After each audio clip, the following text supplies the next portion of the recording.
So our third and final film that we're going to be looking at today is going to be Home Alone. So if you're new here or you haven't had the chance yet, make sure you check out some of our other videos on the channel. They'll give you all the tips and advice you need before you begin writing your scripts.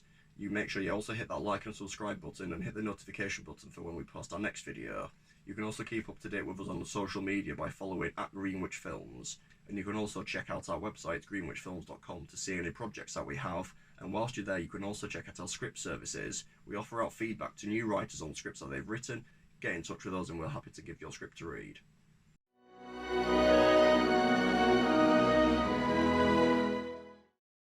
As always, before we begin, we need to work out what our protagonist's intention and obstacle is.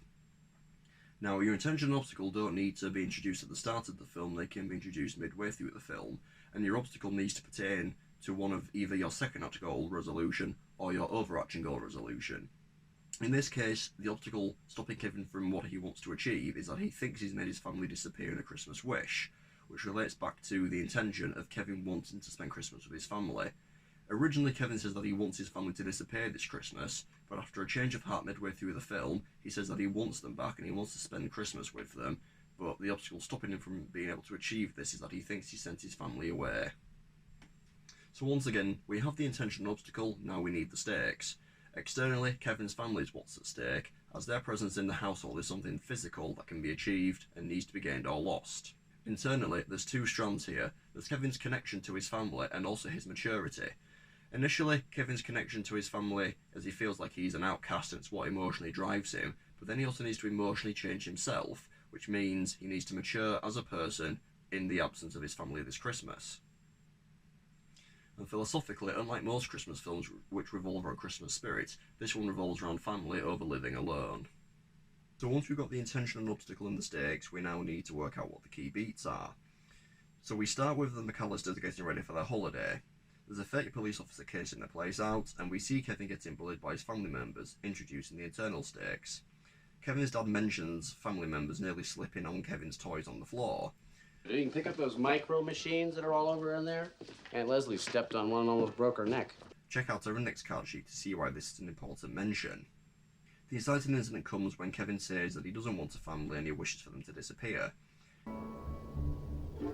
I wish they would all just disappear. It establishes the external stakes. As he's sent to bed, he says how he doesn't want to share a bed with his cousin, so his cousin is moved elsewhere for the night. Since he's no longer sharing a bed with someone, he sleeps alone. This is also the story's inciting incident, as it starts the overarching goal of Kevin realising the importance of his family, also introducing the philosophical stakes of the story. The first act break comes when it establishes the second act goal of Kevin needing to protect the house, and this happens when the wet bandits try to break in, but Kevin scares them away by turning the lights on. It's the first act break and the second act goal is introduced here. The midpoint comes when there's a setback in the story, and this comes when Kevin wishes for his family back. It's the midpoint in the story as Kevin has seen the inner flow within himself and he's set back all the fun he's been having whilst alone, as he'd rather be spending Christmas with his family. The second act break comes when there's a successful resolution of the second act goal, and this comes when Kevin escapes the house, as the wet bandits now leave the McAllister household and they chase after him on a zip wire. It breaks into the third act where Kevin needs to be reunited with his family.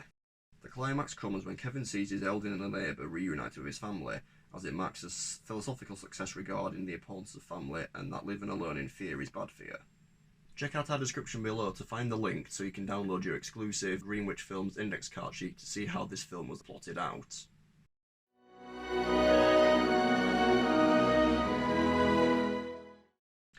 So here we are in the first act. After we've seen the McAllisters getting ready for their holiday, we see Kevin trying to get help packing his suitcase. This is where Kevin learns about his scary elderly neighbour. Once downstairs, Kevin gets overlooked with the pizzas.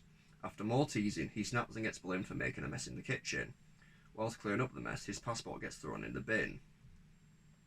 As Kevin is taken upstairs, the fake police officer smiles at him. The fake police officer shows his gold tooth. Again, reference to its importance is highlighted in our index card sheet. You can get your copy in the description below.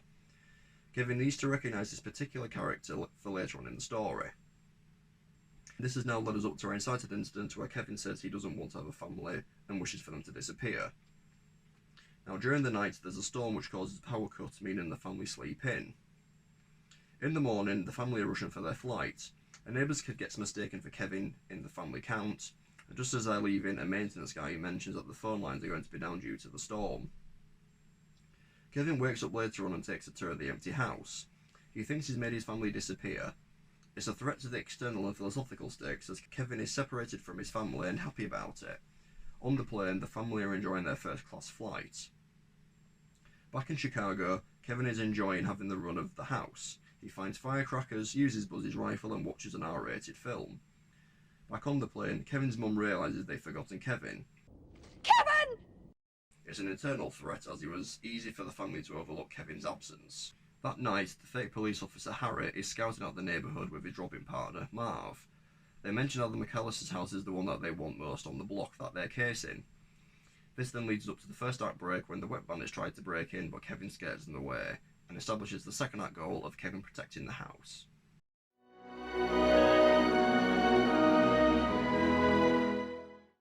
So now we're in the first half of the second act. Once the family has landed in Paris, they try and make contact with Kevin. After being unable to gain contact with anyone and with no direct flights available until after Christmas, Kevin's mum decides to stay in the airport and wait for a flight back to Chicago. This not only threatens the external stakes, as the family have now been split up for Christmas, but also the philosophical stakes too. Back in Chicago, Kevin trashes Buzz's room in search of money, causing the tarantula to escape. Kevin also spots the van on the drive at a neighbour's house. The neighbour's house is getting robbed by the wet bandits. Whilst in the house, they find out the McAllisters have left and they agree to hit the house again tonight. Whilst out shopping, Kevin is scared by his elderly neighbour. He runs out of the shop and runs home from the police.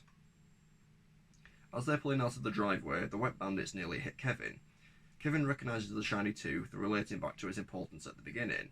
Kevin has now made the connection between the police officer and the dodgy van parked on the drive at the house where the residents are on vacation. After seeing Kevin's reaction, Kevin is chased by the wet bandits. He hides out in the nativity set outside a church. Later on that night, the wet bandits see the McAllister house all lively and in action. They decide to leave and come back later. Back in Paris, Kevin's family is split on sympathy for Kevin after he's been left home alone. Once Kevin's fake party is finished, Kevin pulls a prank on the police guy using the film footage from earlier. Back in Paris, Kevin's mum manages to agree to get a flight back.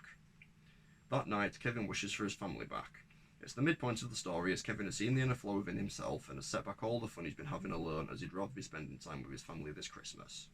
So now we're into the second half of the second act, and the next day Kevin is shopping and doing household chores.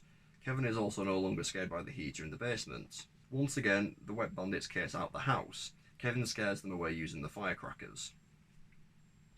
Kevin's mum is stuck in Scranton, we all know where it is now, and she gets a lift home with a poker band. The wet bandits see they're dealing with Kevin and make a plan to rob the house that night at 9 o'clock. Kevin overhears this plan. We then see Kevin's mum en route to Chicago in the back of the van, with the band playing music. That night, Kevin speaks to Santa to say that he just wants his family back for Christmas. On his walk home, Kevin sees a family Christmas get-together, and he stops off at the local church.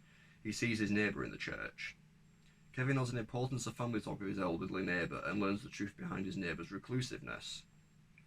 Once back at home, Kevin lays out his plans for defence. Absolute chaos ensues over the next few cards as the wet bandits attempt to break in and Kevin scares them off with an air rifle. Next, it's the first of Kevin's defences with the icy stairs. Marv gets in the house and Harry gets his hand burnt. Next, Harry gets his head burnt, but gets in the house, and one of Kevin's traps makes him look like a chicken.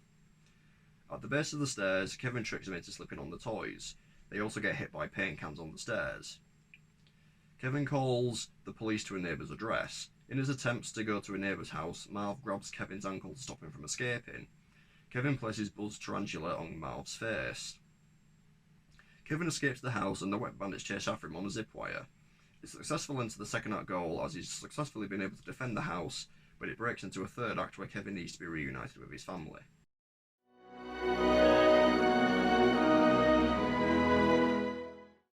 Kevin goes to a neighbour's house where he's confronted by the wet bandits. It's the moment of despair for Kevin as his immaturity towards his family caused him to lose them, and now he's going to be kidnapped by the wet bandits. That is until he's rescued by his elderly neighbour. Once he's safe and sound, Kevin watches as the wet bandits get arrested. We then see Kevin's mum on the way home. She talks about being a bad parent before ending the conversation when she hears about the possible consequences of Kevin's well-being whilst being left alone. Next, it's Christmas morning. Kevin wakes up and sees that he's still alone. Moments after entering the house, his mum pulls up on the driveway shortly after.